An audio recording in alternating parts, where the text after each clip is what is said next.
Lynsi Snyder is the president of In-N-Out. She is the granddaughter of the founders of the fast food chain. She has an incredible testimony and is so passionate about serving God and glorifying Him in everything she and the company does.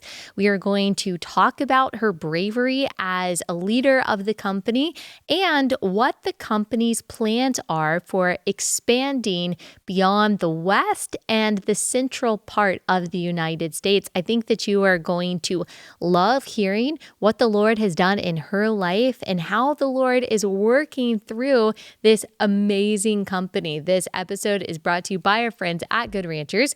Go to goodranchers.com, use code Allie at checkout. That's goodranchers.com, code Allie.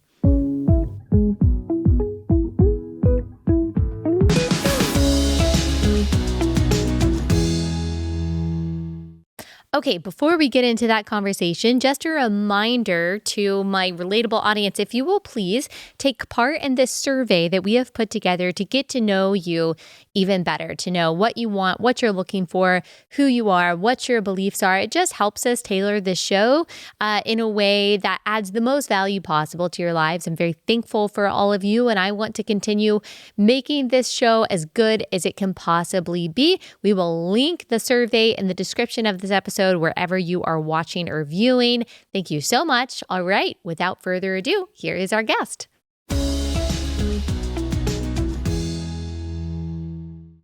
Lynsi, thanks so much for joining me or for hosting me in your amazing office. This is incredible. Oh, thank you. Thank you for doing this. Okay, can I first talk about your outfit, which I'm obsessed with? And I want to know if is this your daily work uniform? Basically. I mean, I don't have a uniform, but this is kind of my style, which I'd say doesn't stick to one. Yeah. But yeah. Is it usually In-N-Out themed? No.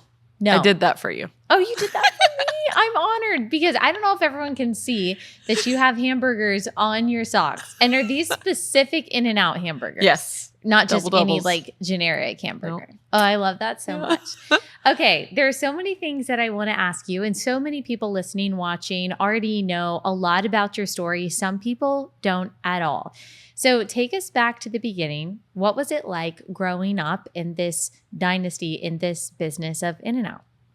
Well, some of my earliest memories being exposed to In-N-Out were in this office. This was my uncle's office. And, for me, he was just this magical uncle. He had a larger than life personality and just seemed to make things happen. And we always had fun together. Mm-hmm. And my dad was, the two of them were both just like big kids. Yeah. Like you could tell there were things from their childhood that they didn't have. And so they were trying to still make some of those childhood dreams come true. And they lived through me by like giving me some of those things and spoiling me. So, do you remember anything specifically, like any kind of adventure or treat? Yeah, my uncle took me to Disneyland a lot and he loved that. He was like a big kid. And they would buy me like something with wheels or a motor just about every Christmas. And they were both like there. They couldn't wait to like, give it to me. So when I saw the old family videos, they were just like, what do you think? Yeah. You know, it's like they were getting the gift themselves. Yes. So, okay. Do you think that is why? Did that lay the groundwork? Because you like drag racing, right? Mm-hmm. So is that the beginning of that, do you think? The gifts that they got you early on? My dad drag raced, so I was there at the track as a little girl and, just thought it was super cool and loved watching him and just being around all of that, the culture of the cars. So, I think, they both, my uncle and my dad loved classic cars and American muscle cars. So,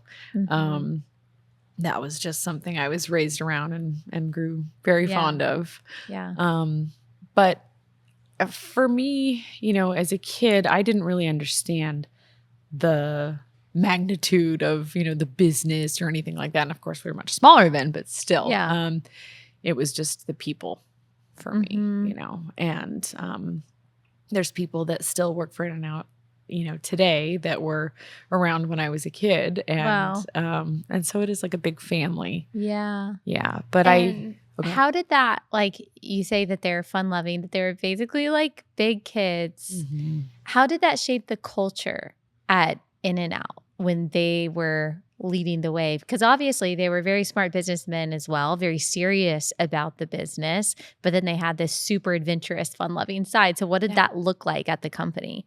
I think, a lot of people that work at In-N-Out say it's not like a job. They say, I love what I do. I have fun with the people that I'm with. And, some of my fondest memories were the days I worked in the stores with people, because it was just like this team. It was like, okay, we're going to do this. So there's a rush. We're going to do this together. And you're smiling and you're just, I don't know. It was, it's a really special thing. And I think them having the personalities that they did helped create that atmosphere here where people are, you can have fun working. And, we say that the smile is part of your uniform here at In-N-Out. So, we know with psychology, the power of a smile in a room, it's contagious. So, yeah. And you mentioned a lot of the things that they wanted to give you and fill your life with, they didn't really have growing up. So what was their upbringing like? Obviously, their parents founded In-N-Out, but it was very different when it was first starting, I'm sure. Yeah. Yeah. They were poor for sure. And, my grandpa came from very humble beginnings, and his father couldn't keep a job. He was moving from one job to another. And, I think he really projected that you're not going to amount to anything type of view on my grandfather. And my grandfather really, broke through that. Yeah. And, so his success wasn't just founding In-N-Out, but really breaking that cycle. And, he was severely abused by his father. And then my grandpa even abused my dad and my uncle. I don't think it wasn't at the same level, but it was definitely child abuse. So, it's just tough. I think, my dad and my uncle were maybe neglected a little bit. They loved their dad. They looked up to him, but he was a workaholic. He was doing this, the work, laying all the foundation for where we are now here at In-N-Out. And, my grandmother was very sweet and soft-spoken, and she had her faith, but, I think they loved her to pieces. And I think my dad really wanted his dad's acceptance, and I don't think he ever felt that. So the combination of them not having things, having a dad that was, pretty hard on them and all that, I think they loved having that healthy family life when I was born, and having my mom, and my uncle didn't have any kids. So I was basically like his. Yeah. Yeah. Quick pause to tell you about our first sponsor for the day, and that is 7 Weeks Coffee. 7 Weeks is America's pro-life coffee company. We love 7 Weeks in our home. It tastes really good. I've got my family hooked on it as well. My mom has been a coffee drinker forever. Now she totally relies on 7 Weeks Coffee because it's really great tasting. It's really high quality, mold-free, pesticide-free, everything you're looking for in a really clean, good coffee. They've got it. The best part is, though, they donate 10% of every sale to pro-life pregnancy centers across the country, which, because you guys are switching to a pro-life coffee company, has now amounted to over $1 million. $1 million donated to these pregnancy centers. Thank you, guys. And thank you to 7 Weeks Coffee.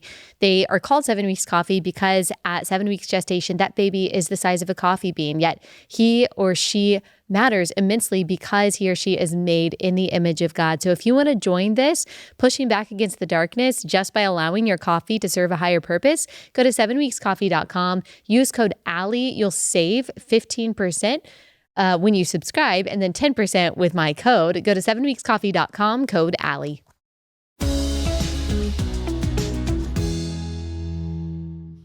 Were you ever intimidated by the prospect of leading the company, even though you'd been around it forever? I mean, it's huge.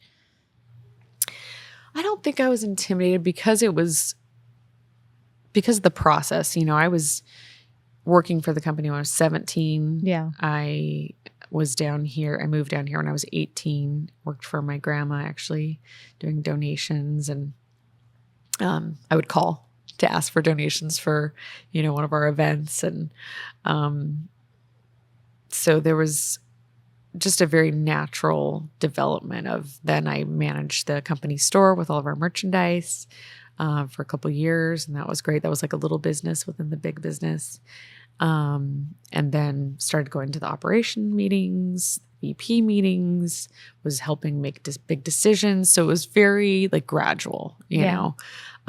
So I'd say the moments where I felt like I had to really speak up or, push to be heard would be in the VP meetings back in the day. And that's something where, they spun that in an interview. And I was so upset because they used it in the wrong context. But the context was I was a young girl sitting in a room with older business corporate looking men. Yeah. So I did not really fit in that room in a lot of ways. And so when I had a disagreement with them, which was usually about raising prices, yes, I would get a little feisty. And so, I guess it paid off. I guess the feistiness worked out though. Yeah.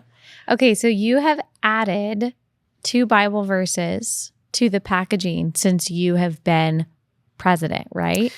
There's actually more. Okay. So we added it to the bottom of the fry boat, the water cup, the coffee, the hot cocoa. And they're all different. Yeah. Right?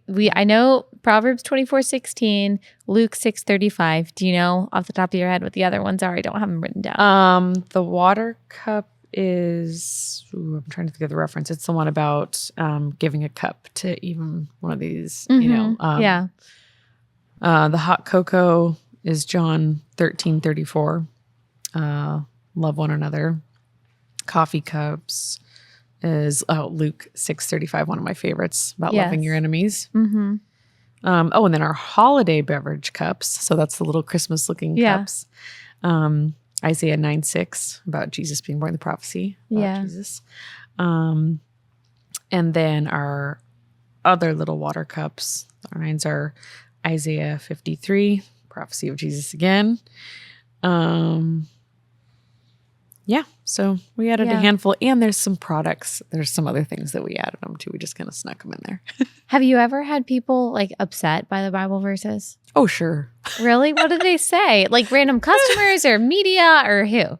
Honestly, I don't pay attention to too much of it. I think it's just been, we even had customers upset about our slave to nothing stuff, like having the cans or some of the imagery. They're like, I'm coming for a burger. I don't want to hear about That's your foundation, right? Yes. Yeah. And that has to do with addiction and helping people who have been stuck in that. Both addiction and human trafficking. Okay, right. Yeah. And I wonder why would anyone have any kind of issue with that? Well, it is interesting, but I think, if the Bible verse is something that is, meaningful to my family and our faith. And my uncle was like, this is a declaration, like we're a family business and this is just part of us, Mm-hmm. And, no one's being forced to, hey, now you have to follow the 10 Commandments and then you can have a burger. It's not, it's not like that. So I think that a lot of times there's going to be persecution, and that's okay because it's expected. It's laid out in our instruction manual that it's actually a good sign if you're persecuted. So people not wanting to hear about fighting addiction or trafficking, you just have to look what's behind it. There's a battle. Totally. I love the verse. I think it's in Luke 6 where it says, woe to you when all people speak well of you. And we all get caught in that. I get caught in that. I want everyone to speak well of me. But Jesus actually says, No, that's bad. Yeah. Woe to you when everyone has something nice to say to you all of the time or about you all the time. Yeah. That's like such a comfort to me. On the other hand, on the other side of that, have you heard any stories of people who have seen the Bible verse, looked it up, and then started reading the Bible or changed their mind about something or have just been encouraged by it? I've heard a few, yeah. I've heard a few, and I've heard mainly it was like a launching point for a really nice discussion where someone was wanting to witness to someone or wanting to share their faith and different things in that conversation, and they were able to use it. They took them to In-N-Out and were able to use that as like the opener. I love that. Yeah. And I mean, you're never going to know until you get to heaven, you know, all of the lives that were touched by the word of God. And I just love that the word of God doesn't return void. So the most effective thing that we can always do is share a Bible verse because it's the only infallible, inerrant thing that we can tell someone. Yeah. So you just have no idea. You have no idea like how many people it's affected, I'm sure. And for like those of us who are Christians, seeing something like that, it's like, I don't know, it just feels like solidarity. Like we want to come back and support it. I want to hear more about your grandmother, about Esther. She stayed involved in the day-to-day operations until she died in 2006, I think. Yeah. So what an amazing legacy and an amazing person. And all around this office, you see pictures of her, rooms dedicated to her. So I just want to hear more about her. Yeah, she was precious. She was from Illinois and had one Irish parent and one English. And she actually had a pretty tough story too. She had quite a few siblings, and she was sick as a child, and they were worried about her getting the other kids sick. So they took her to her grandparents, and they basically never came back for her. Wow. Like she ended up staying with her grandparents and being raised by them. But her grandma was like legally blind. So she had to like push her everywhere and help take care of her. And I'm sure wondering like, why did my parents not choose me? And, you know, all my other siblings are together. Yeah. That's hard. So I think there was a lot of like almost like self-denial and just kind of survive on my own strength that she had. So she put herself through college. You know, she joined the Waves in the Navy, and she was a go-getter for sure. And she was tiny. She was really, really small. Yeah. And there's not too many people that make me feel tall in this world. And she was one of them because she was shorter than me. Yes. My grandmother was the same way. And she seemed to get smaller and smaller every time I saw her. I think by the time she died, she was like 4'11" or something like that. Yeah. So yeah, she always was like, and so, I mean, just so sweet. So much like personality. I love when so much personality is packed into like such a small package and so much strength too. Yeah. And she was, you know, a lot of the brains behind, you know, the operation of, you know, just the book, all the book stuff, the financial stuff. Did she just teach herself that? Was it just through experience that she learned everything? She went to college, so she had a pretty good education. And, you know, she wanted to be a teacher. She did teaching. It was fascinating when I found out she studied zoology. Yeah. Because I'm like, that makes so much sense because my daughter and I both love animals. Yeah. Love animals. So she kind of passed it down to you. Yes. Yeah. Okay. The Bible verses on the packaging. When did that start? There's been a lot of debate about this. So we've gone back and forth. We believe it was somewhere around 88. Yeah. It was just a few years before my uncle passed away, actually. He did that, and that was just a thing of, you know, he'd totally found Jesus and just wanted to have that there. Yeah, I want to hear more about that before we get into your faith journey, because you mentioned that your grandfather maybe didn't have as much like of an outspoken faith, but your grandmother did. Yeah. And then you just mentioned your uncle. So where did that come from? How did you see that start showing up? Yeah. My grandpa, I don't really know what his parents were like exactly. They did come from the Netherlands, and I'm assuming that he grew up in a house without any faith. He did accept the Lord on his deathbed. Thank God. Wow. Praise God. My grandma was raised in the church, and she had her faith, and I think that was a lot of her strength, and she just had so much love and care for people that I think came from God's love.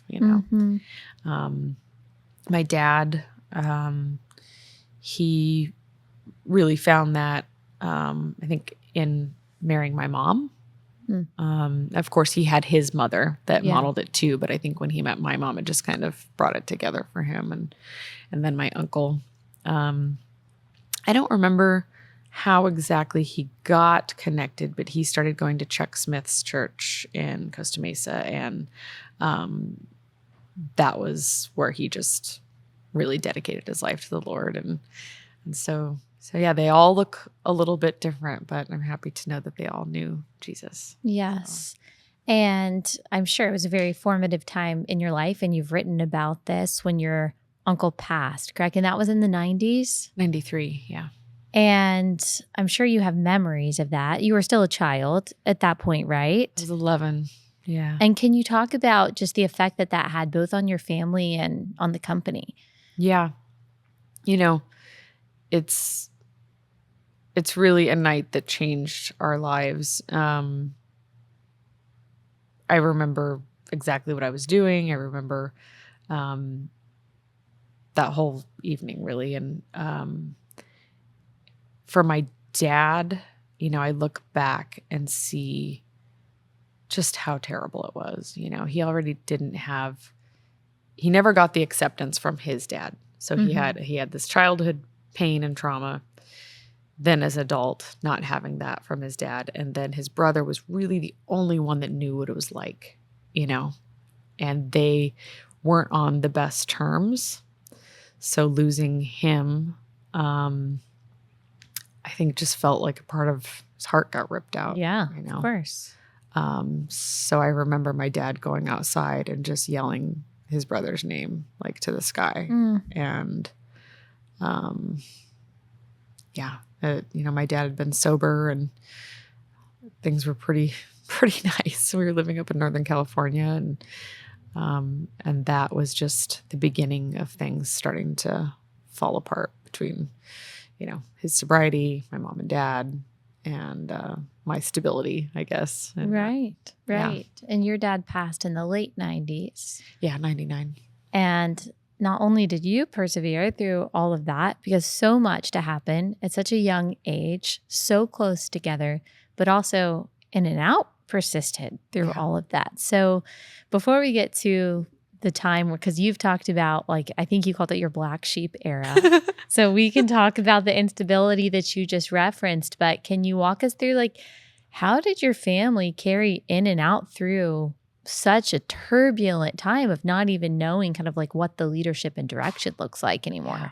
Yeah, it is pretty crazy because In and Out has weathered a lot of storms. So much. Yeah. And then there's, beating the odds of the third generation thing, is big too. So it's just, to me, it's very clear the hand of God is on this company.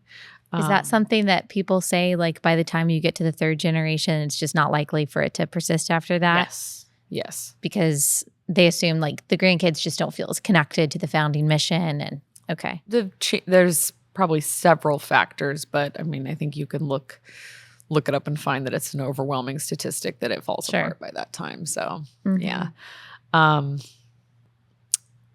We have amazing people here. We've had incredible leaders. And again, the tenure is just, you don't see a lot of places that have so many people stick around for so long. So that's why we say it's an In and Out family, because, once you're here, a lot of times you're staying until the end. So it's just been a combination of God having his hand on our company and protecting it and guiding it, and also the incredible people that have just come together and rallied and, stepped in when these different, tragedies happened. So Next sponsor is Every Life. This is America's pro-life diaper company. That might sound weird because you're thinking every diaper company should be pro-life. Shouldn't they be pro-baby? Unfortunately, a lot of the major diaper companies are donating your dollars directly to pro-abortion politicians and organizations. Nobody has time for that. We don't want that. That's not where we want our hard-earned dollars to go. You want your dollars to go towards companies and organizations that are promoting life, and that is Every Life. Their Buy for a Cause bundle that you can purchase online sends resources to pro-life organizations and pregnancy centers that are actually helping pregnant women in crisis, providing them with what they need so that they can choose life. Plus, they are always supporting their pregnant and adopting employees, making sure they have the support that they need to be abundant and to be fruitful and multiply. And the best part is, one of the best parts, maybe the second best part, is that their products are awesome. We use all Every Life diapers and wipes in our home, and they are leak-proof, made with amazing materials. I love Every Life. Go to everylife.com, use code Allie10. You'll get 10% off when you do. Everylife.com, code Allie10 for 10% off your first order today. Before we get into the rest of the episode, just want to remind you about Share the Arrows, brought to you by our friends at Every Life. It's October 11th outside of Dallas, Texas. Over 4,000 women. I don't even know how many women are going to be there, but it's going to be more than last year's 4,000. And I'm super pumped. The energy is going to be amazing. The Bible teaching is going to be challenging and deep. The encouragement is going to be fresh. The worship is going to be powerful, all by the grace of God. I am so pumped. Get your ticket if you are a Christian woman, or even if you're a non-believing woman and you want to learn more about the Word of God and you want to meet Christian women. Come to Share the Arrows, sharethearrows.com to get your ticket today.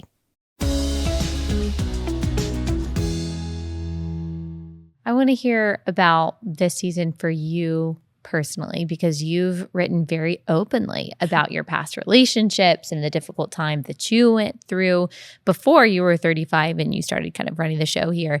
So I want to hear like your personal faith journey from the dark times to the times that things started falling into place. Oh boy. I know, big question. Well, how far back? Let's go back to after your dad passed. Okay. After my dad passed, I was, in a relationship that started when I was 14. Wow. And I was 17 at the time when my dad died. And so I really knew, like, I felt like God told me, like, this is not right. Like, and I just, yeah. I'll deal with that later. Like, right. It'll be fine. And it was something that I think I would have called off our engagement had my dad not died. And as soon as he died, it was like, I latched on, and I'd say that relationship looked pretty codependent. And, it wasn't super healthy. And then he started having all sorts of kind of just breakdowns, and he went on like medication and was sharing that he was having, just it's pretty, I mean, how honest do you want me to be on here? It's some of it's kind of graphic. It depends. It's totally up to you, whatever you're comfortable with, because, other people have gone through or will go through similar things. Yeah. And so I think they appreciate the honesty. Yeah. He started having panic attacks and everything because of the guilt, and started admitting little by little, oh yeah, I'm addicted to porn. Yeah. And, I've done this thinking about this person, that person. And I'm just gosh. And you're like, what, 18, 19 at this point? Yeah. How do you even process? And now you're married. So you feel like, oh my goodness, what have I done? Well, it's like, at that point when I told God, like, oh, well, I'm doing it anyway, I'm marrying him. It's like I put all my eggs in that basket. And so when he told me those things, it's like all of my eggs just broke in the basket thrown, because, I really loved him and my heart was just shattered. And so at that point, it was just, I don't know, trying to make sense of it all and at the same time thinking this whole relationship was a sham, if all of this was happening. And, right. And I was, doing all these things that he would want. So why would he do this, And I didn't understand, the pornography addiction at that stage in my life, to know that it wasn't me that was the problem, it was him. So that was really tough. And then from there, I basically broke his heart by intentionally cheating on him. Yeah. And I felt like the only way he would let go of me was if I made him mad and hate me. So I went down that road, which is where you referenced my black sheep era. That was where I just embraced it. Like, this is how I'm going to have to do this. And it felt Do you think that horrible. you were trying to numb your pain from losing your uncle and your dad? I mean, it could have been multiple things, but I imagine at such a young age, like trying to process that and cope with it was probably tough. I think it's very deep. I mean, we know daddy issues. We understand how that can carry into someone's life until the day they die. Honestly, some can. They can have those issues and they can come out unless they get that healing and recognize it. But for me, my dad and my uncle thought the world of me. Yeah. They loved me. They loved spending time with me. And so all I wanted was to have someone that cherished me like them, and wants to protect me and keep me safe. And so when he, broke my heart in that way, I think I just felt like I didn't have any of that love anywhere because I'd basically drifted from God a little bit by pursuing, marrying him outside of maybe what God wanted for me. So, yeah, that was tough. And then, of course, I went into the other relationship, which is one that, I can't go back and forth and say, I regret it because I have two beautiful children. I have twins. So your first kids were twins, boy and a girl. I bet that was an amazing moment when you got that first sonogram and you were like, excuse me? I almost passed out. Yeah. Like, it's one thing when it's like your second or third pregnancy. I just can't imagine for your first, you're like, excuse me? Yeah. I was doing all right. I went to the appointment alone because I'm like, hey, it's just the first one. It's cool. No It'll big be good. deal. And when she said, oh, no wonder you're so sick. I'm like, okay, she's saying that with happiness in her voice. So it can't be bad. Yeah. She's like, you're having twins. I'm like, what? Oh my goodness. I had like an immediate wave of heat over my body. Yes. And they'd offered me crackers and water earlier. And I was like, no, I'm good. I'm like, okay, maybe I'll take the crackers and water. I almost passed out. Oh my goodness. That was wild. I called my mom. I'm like, Mom, why do I always have the hard way? I have everything the hard way. And, most people go like, twins, that's amazing. What a blessing. But pregnancy was not easy. I was horribly sick the whole entire time. The whole time I was 180 pounds the day I had them. Wow. Okay. And you're like very petite. 5'3.5". Yes. Yeah. So it was a lot to carry around. That's a lot to carry around. Okay. Yeah. This might be like a weird question to you, but we talk about like birth and stuff on this podcast. Did you have a C-section? I did. Okay. I was hoping I wouldn't have to, but they were breech transverse for a whole month before. Which is also like very uncomfortable. Yes. Physically very uncomfortable. I think that's why my ribs are like offset now. Probably. Yeah. I've never had twins. I have 3 kids and even my ribs are like messed up probably forever. Yeah. So I can imagine. Yes. Okay. So had your twin babies. How old are they now?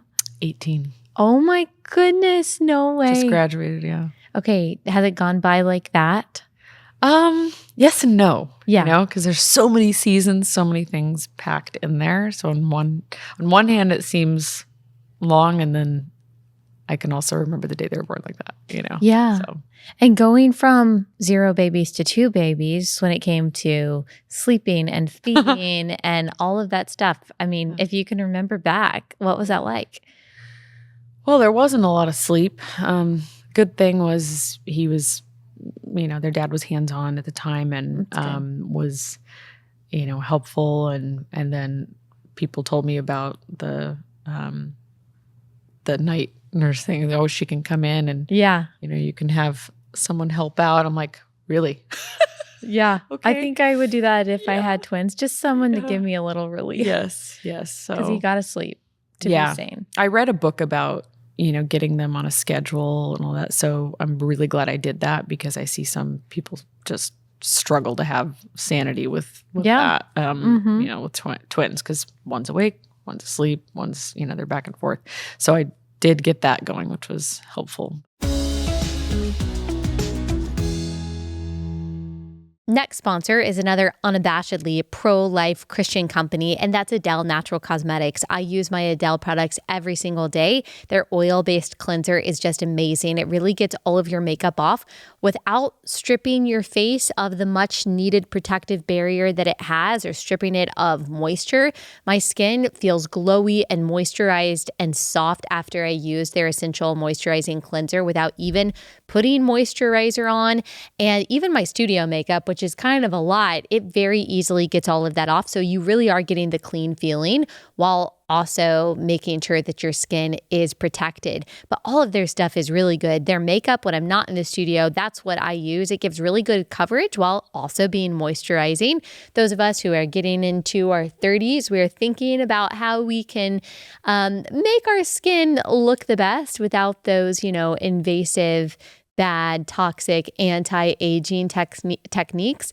And Adele Natural Cosmetics is a great option for that. Christian, pro-life, all natural ingredient products. They're awesome. Go to AdeleNaturalCosmetics.com.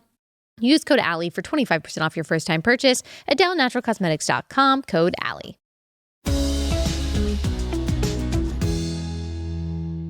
I think I remember reading in your book and something that you've written that it was kind of in your third marriage, in the midst of a lot of turmoil. There was just constant conflict you talked about between you and your husband at the time, when you really felt like, okay, God, I need you. I need you to help me. Can you talk about that? Yeah. Well, you can see where I'm like trying to fill that void with these marriages. And it was really like, couldn't be alone. So this one didn't work, latched onto this one, this one didn't work, latched onto this one. So I tell people, broken people pick broken people. And I think that, these weren't necessarily relationships that God had ordained and said, okay, you two should be together. Yeah. But out of my pain and not wanting to be alone and really searching for that person that was going to love and protect me, like my dad and my uncle, it was a quest, and I was very unsuccessful. And so that relationship, it was very tough. I, was not okay with sex outside of marriage. And so, I slipped and one time got pregnant. And so my, third child, was basically, born in it was a tough situation. Mm-hmm. And I wanted to marry and thought this is the right thing to do. And, so yeah, there was a lot there where going into that, had I not got pregnant, we probably wouldn't have stayed together. Mm-hmm. But that was the darkest time of my life for sure. And really finding out like, hey, you're just not going to get this from a person. That love you want, that being cherished, it's not going to happen. And I just really turned to God and said, God, you're the only one. You're the only one that I can truly trust. And I have to be okay with not having this from a person. I want to be okay alone, because in this marriage right now, I feel alone. Mm-hmm. And he met me there. Yeah. He met me there for sure. What did it look like coming out of that? And how old were you at this point? Good question. Let's see. It was 2010. This was before you took over In-N-Out. It was about the same time, honestly. Okay. Yeah. So it was a lot at once. Yeah. 2010 was, it was before, okay, a lot of people externally say, okay, once you were 35, you officially, but that was just the semantics with the trust and all that. I mean, honestly, I became president in 2010. Okay. And same year, I'm going through divorce, get pregnant during that divorce, and then have my son in 2011. Wow. So, it was really hard. I mean, for me to even show up to work and be who I'm supposed to be was tough. There were days that I just couldn't even come in because of the turmoil in the relationship. Yeah. And,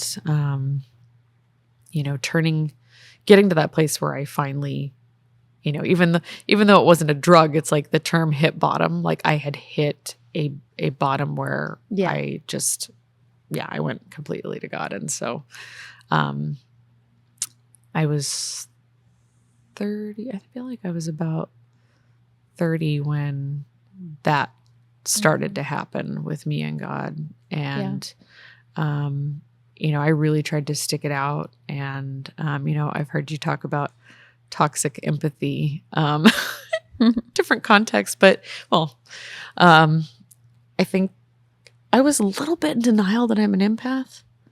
And then I started to realize, well, you don't want to give up on people. You want to help people when they don't want help.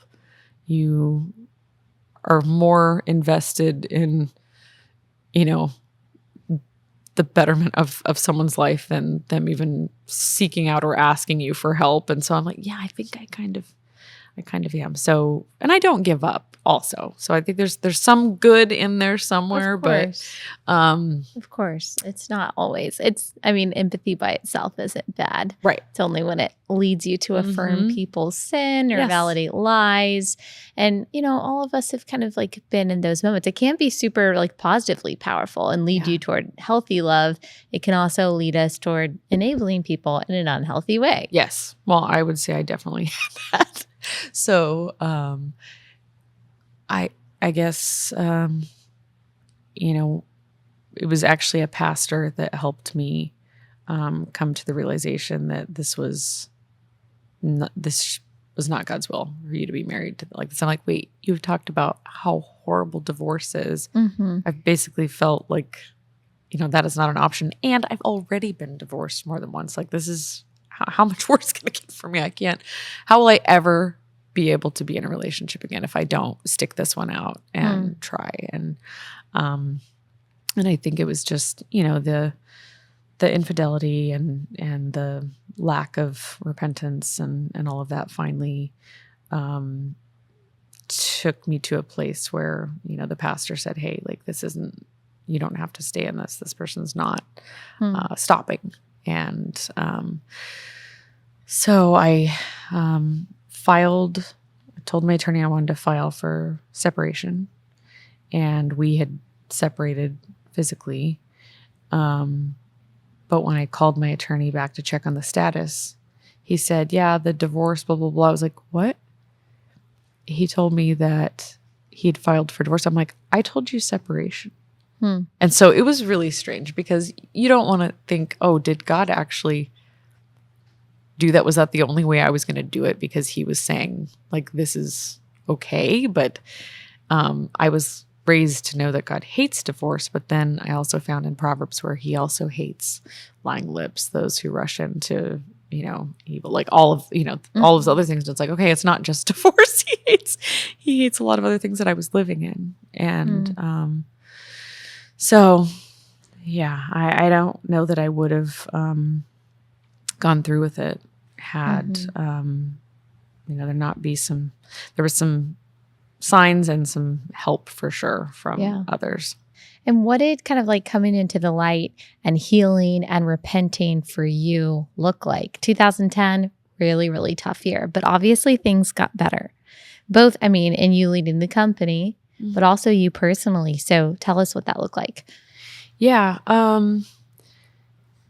there was a lot of guilt and, like you said, like me repenting. So I had already repented by that time, but because of the guilt I had from the other divorces and just the things that I had done, I felt like I think that's part of why I felt like I had to stick it out, and it was okay for me to be cheated on because of, maybe I deserved it, So there was a lot of really unhealthy stuff in my mind, and I felt like I had to kind of work my way back to God, which is not the way it goes. His grace is sufficient and he can have us back in an instant. But I wasn't accepting that for myself. It's like, even though he had it there, it took me a while to actually accept that I was forgiven and that I could forgive myself and all of that. So when I did that, and that season with God that was so sweet, while I was single, really for the first time in my life, and you think, oh, you'd be lonely and it'd be so tough after everything you've gone through, but it was honestly one of the best seasons of my life. Like, I felt so close to him and finally realized that I didn't need a person to feel whole. I could be whole with him, with God. And so it was great. And I think that's when, my leadership at In-N-Out really started to flourish, because it was God's love and God's mercy and grace and everything in my life that was starting to come out into, our workshops and the stuff we teach and train. Next sponsor is a new sponsor, and it is called Chef IQ. This is the sensor that you need to make sure that the meat that you're cooking, the Good Ranchers meat that you're cooking, is at the right temperature. This takes the stress out of not knowing if your meat will come out the way you want it. So they have this Chef IQ Sense app that you use that the actual sensor continuously monitors and predicts precisely when the food will be done. And then your app lets you know. You don't have to open a hot oven. You don't have to sweat over barbecue or your frying pan or your air fryer. You just put the sensor in there, and then it sends an alert to your app and lets you know, okay, it's reached the temperature that you're looking for and it's done. This just makes your life so much easier, and you can impress everyone by being a perfect chef. Go to chefiq.com, use code relatable. You'll get 15% off the product when you do that. Go to chefiq.com, code relatable.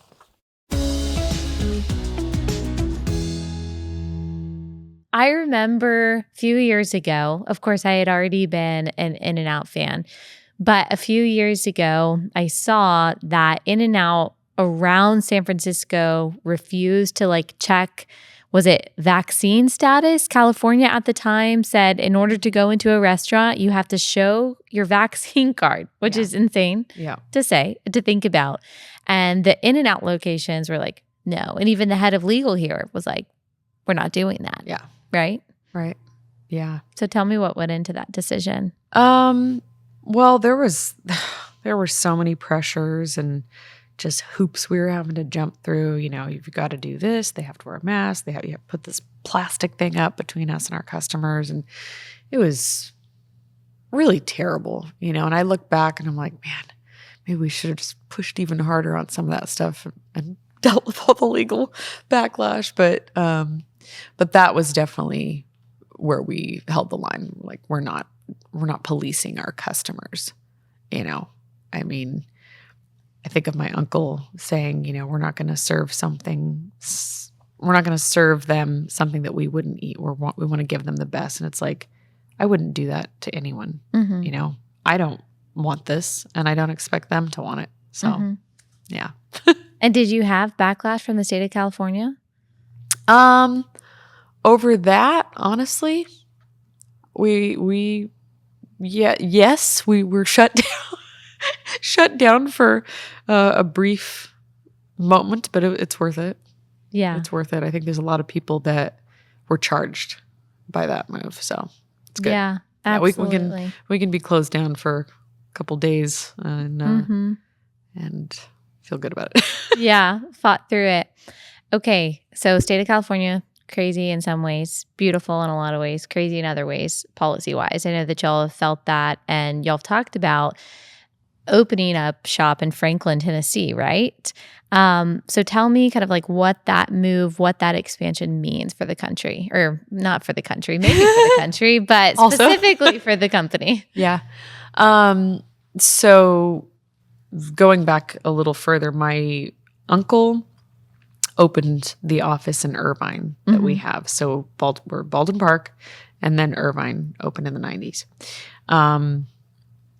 When my dad came down to run the business, because he had moved us away. We moved to Northern California. It was family over fighting with his brother and running company. So he came down and saw Irvine and all of that and was just like, this is not us. This is not our roots. This is not my dad. And he wanted to move everyone back to Baldwin Park. So kind of did a hybrid. He moved a lot of people back to Baldwin Park, but Irvine continued on and continued to grow. And then, my dad died a handful of years later, so he never got to bring everyone back here and close Irvine. So Irvine now, we went from having a couple floors to nearly the whole building, So my vision for a long time has been to have, these two offices under one roof. And so that's basically what's going to happen. We're building an office in Franklin. So I'm actually moving out there. And wow, how do you feel about that? You're like a California girl through and through, right? Yeah, I mean, I really loved living in Northern California, and I'm so thankful that I grew up there because I think it changed a lot of who I am today. I think I would be different if I was raised in Southern California. But there, like you said, there's a lot of great things about California, but raising a family is not easy here. Doing business is not easy here. Now, the bulk of our stores are still going to be here in California, but it will be wonderful having an office out there, growing out there. Totally. And being able to have the family and other people's families out there. And so in that, it's two-part. We'll have everybody under one roof here in Baldwin Park, and we'll close Irvine. Okay. Yeah. That's a big transition. And that's happening in the next few years, right? Yeah. We've kind of, given it a longer runway so that it's smoother for everybody so they can plan and all of that. And we gave them a lot of notice, because we love them and want to make it as easy as possible. But by 2030, we'll close the Irvine office. So. Okay. So at one point you said that within your lifetime, like if you draw a line straight from Texas, everything to the left, like you want In-N-Out there, but not maybe to the right of the line. Yeah. And you talked about just like the importance of the kind of like novelty of In-N-Out, like that you liked when someone comes into town where there's an In-N-Out, they're like, I got to go there, which is totally true. Yeah. That's what people do, by the way. I'm guessing though, since you're going to be, to the right of that line, that you're probably going to be opening up In-N-Outs there. So what does the strategy look like? Has it changed? Well, it's funny. I think Kid Rock, his name's Bob, I think he's the one that actually drew the new map. And he put the line up from Texas, grabbed Tennessee, went around Tennessee and back up. And I'm like, yeah, that's accurate. There you go. So I think for me, it's the same heart. It's just, I guess I would say a man plans his ways and God takes his steps, So we had a plan, and then he snuck that in there. And I think, Florida has begged us and we're still saying no. The East Coast states, we're still saying no. We're able to reach Tennessee from our Texas warehouse.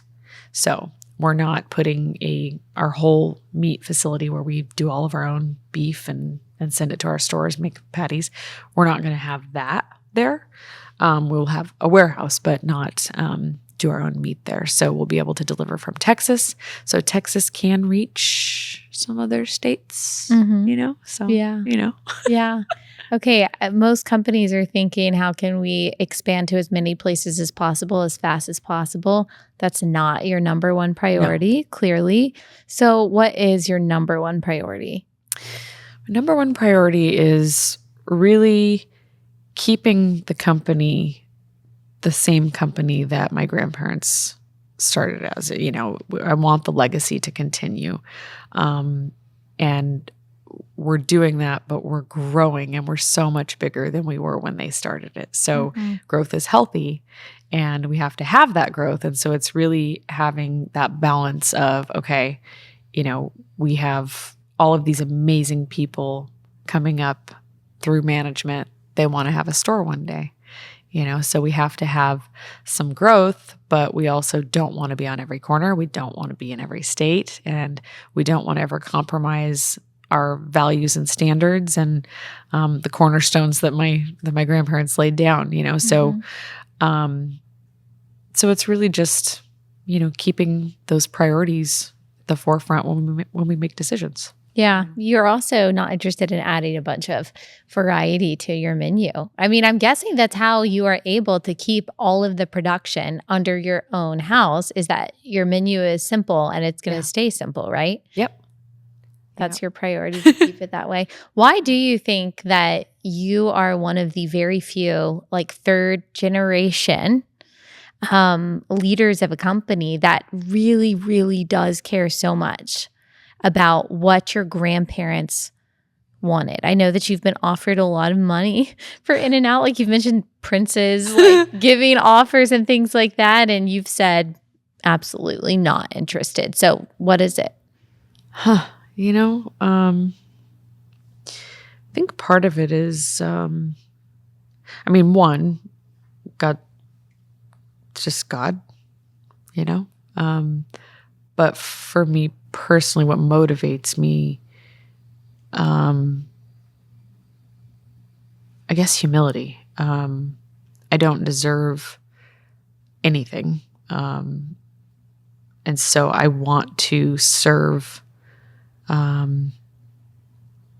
want to serve God by honoring what my family started. I want to make it something that He's proud of. I want, as I'm trying to hold true to what they want, I also see that there were some things that needed to be better. And what would God want? What would He want here? And how can we make these things fit God's priorities in the way He would lead people and love people, care for them, and teach them. And so those things, I guess, just holding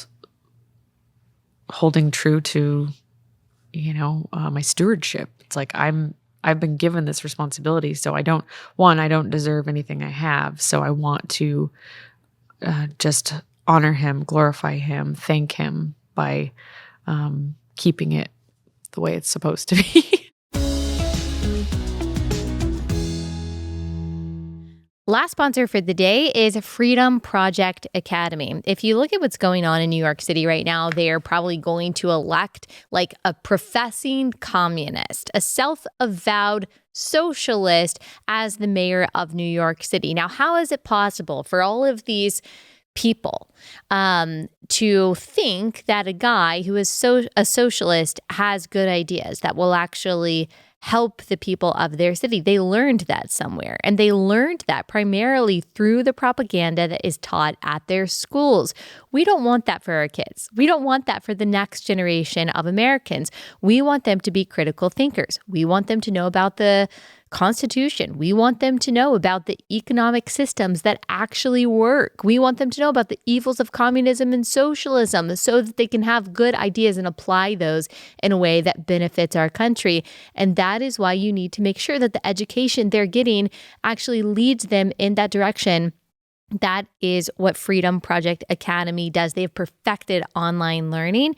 And so whether you've got a little one, whether you've got a high schooler, you're trying to opt out from the progressive indoctrination that you're seeing in public schools and some private schools, you need to check out Freedom Project Academy. All of their online courses are awesome. Go to freedomforschool.com, save 15% off all courses when you use my code Allie15. That's freedomforschool.com, code Allie15.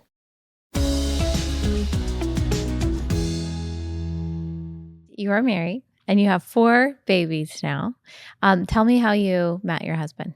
Oh, well, this one's kind of funny. We met on a dating app. Oh, you did? Yes. Okay. And so you came out of like really difficult time and then you decided, okay, like I'm ready. Yeah. And I honestly thought, okay, I'm on here, but the likelihood of me finding the right person, I wanted the anonymity where they didn't know who I was. So I'm like, okay, I might have to just use a different name on here for now. And then, if something develops, I'll tell them. Yeah. But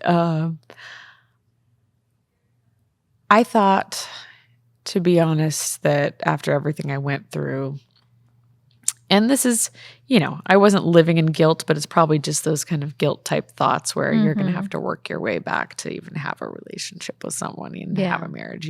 Will I even be blessed with having a marriage? So just God showing off, it wasn't long. And he brought me someone that totally loves me for who I am, cherishes me, tries to protect me, loves my kids. I came with some baggage and, loved my 3 children, still loves them. And, ended up having another that I swore I wasn't going to have. Yeah. And how old's your youngest? 10. 10. Yeah. Okay. So, wow. Yeah. So we've been married almost 11 years and, it's just, it's been a huge blessing. And, so many things were different about that relationship when it started. We decided to pray for each other the first time we spoke. What can I pray for you? Here's what you can pray for me. Covered all of the controversial topics. First conversation. That's good. Let's just get this out. Exactly. Get them out of the way for sure. Where are the red flags? Let's see if I can bring some up. Yeah. Might as well. Just knock it out. Yeah. So, and something I felt with him and he felt the same as I'm like, I've never been with someone that made me love God more. When you meet someone like that after everything you've been through, again, feeling undeserving, just feeling God's grace and going like, wow, you must really love me to give me this after everything I've screwed up. Yeah, that's amazing. You've talked about this idea of God not being like a plug-in in your life, but being plugged into God. Can you talk about the difference between those two things? Yeah, I think I didn't really think about it before, but it's almost what separates lukewarm Christianity from the real thing. And it's, people will talk about, you have all of these different things in your life. You have work, you have family, you have God, and all the other things plugged into this like power strip. And the way I say is the right way is God is the power strip. He is your life, and then you plug all those other things into it. And it's also a good indicator if something shouldn't be plugged in, because if it doesn't fit with him, then they can't go together. So true. Yeah. I love that analogy. I just read this Fox News headline that was about In-N-Out, and it was about the happiness of your employees and the satisfaction of the people that work here, not just the people who have been here forever, but we're talking about the people that we all interact with, at the cash register. It was like something crazy, like 91% of employees said that they would recommend their job to someone else, which is like kind of an insane number. So what is the difference maker? How do you make sure that you have happy employees? Well, it's a priority for us to take care of them, and I'd say we're family. They really are like my family, and I feel responsible for them. I feel like having this stewardship, I feel like I'm being entrusted, and I feel a very heavy weight of responsibility to do my best. And I want to take care of them. I want to love them. I want them to feel God's love. And, kind of walking in that humility and sharing things and being open and letting them into my life. It just changes the atmosphere, So I think that we have something very special, something tangible that is just not necessarily in all businesses, Mm-hmm. So I do believe that God's love can be felt in this company. And some people can't really figure out what they feel or what it is that's so special. But yeah, I can't tell you how many times it's been confirmed. I'm going to butcher it, not say it right, but the Hebrew word yod or yud, it's like the 10th letter in their alphabet, and it means hand of God. And it was literally on the wall at one of our anniversary dinners. In the invitation design was like a kind of an old English font, and the I, like the dot on the I, was that Hebrew character. And it wasn't intentionally placed. Wow. It was just that way. And I saw it and I was like, I feel like that's Hebrew. I looked it up, and when I saw that it was hand of God, I'm like, wow.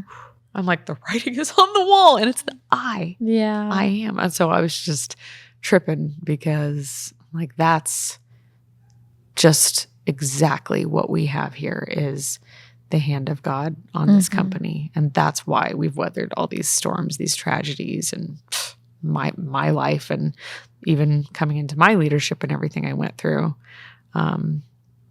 He's Romans 8:28. He's worked it out. All things, yes. Yeah. Okay, last thing, advice that you can give any business leader, whether they have 3 employees, whether they have 3,000 employees. Here's my specific question. What advice would you give them to help them get their employees to catch on to their vision? I think that can be a difficult thing as a leader. You have a vision, you have these people, you want everyone to be as enthusiastic about your vision as you are, but some people just don't know how to bridge that gap, how to do that. What would your advice be? I think there's 2 main things that come to mind. One is the connection to them. You have to build that connection to them. And for me, my road was a lot of transparency, a lot of sharing my own weaknesses, and vulnerability. A lot of leaders do not want to be vulnerable. And I say, go against the grain. Just do it. It's worth it. There's risk involved, but that's okay. That's good. So that connection, because once they feel connected to you, then you have the buy-in to train them. And the training is the next piece of, you have a vision, you have a mission, you have to tell the same story over and over and over, and the why behind it. This is why we do this. This is why this is important to us. This is why we do it this way and not the way they do it. Right. So really the connection in that relationship, and then just the repetition and sharing all the whys. The story and the why. I love that. Thank you so much. Super helpful, Lynsi. I appreciate you taking the time to talk with us. So encouraging. And thanks again for hosting us in your awesome office. We're excited for your next move. Oh. Excited that y'all are coming down south. It'll be too. good. Thank you. Thank you.